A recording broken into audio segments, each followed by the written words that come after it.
Les forêts ont trois grandes fonctions écologiques.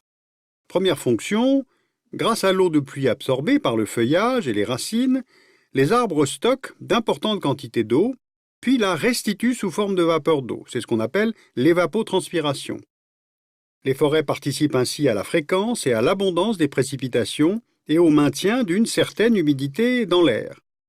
Donc, moins d'arbres, cela veut dire moins d'évaporation, moins de pluie, donc moins d'eau disponible, et plus d'érosion des sols, car les racines permettent de stabiliser les terrains, donc lorsque trop d'arbres sont abattus, le ruissellement augmente et l'érosion des sols s'accélère, car la terre n'est plus retenue par les racines. Deuxième fonction, les forêts sont un acteur majeur dans le cycle du carbone. Pendant leur croissance, les arbres absorbent du gaz carbonique, émettent de l'oxygène grâce au processus de photosynthèse et fixent d'importantes quantités de carbone. Mais lorsque le bois se décompose ou est brûlé, le CO2 est de nouveau rejeté dans l'atmosphère. Par exemple, à l'occasion des feux de forêt, de l'abattage des arbres, lorsque les zones urbaines s'étendent, ou lors de la conversion de la forêt en zone agricole.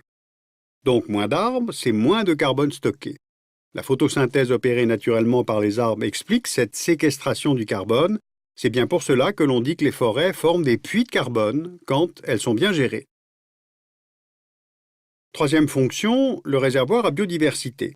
2/3 de toutes les espèces animales et végétales de la Terre vivent dans les forêts, quel que soit le type de forêt. Et ce sont les forêts tropicales qui sont les plus riches, et cela se mesure d'ailleurs par le nombre d'espèces différentes vivant au mètre carré. Bien, en résumé, en plus de ces fonctions hydriques, captage du carbone et biodiversité, qui sont des fonctions essentielles à l'équilibre écologique de notre planète, les forêts ont aussi un rôle économique et un rôle social. Déjà, les forêts fournissent de nombreux biens matériels, bois de construction, bois pour l'énergie, du gibier, des fibres, des plantes alimentaires, médicinales. Elles sont en fait à la fois le garde-manger et la pharmacie dans de nombreuses régions du monde, et elles assurent aussi des fonctions sociales et des fonctions éducatives, et elles permettent le tourisme, et elles sont très utiles près des villes. La FAO a calculé qu'environ 350 millions de personnes dans le monde vivaient dans les forêts et leurs alentours, et qu'elles font vivre, à différents degrés, plus de 1,5 milliard de personnes dans le monde.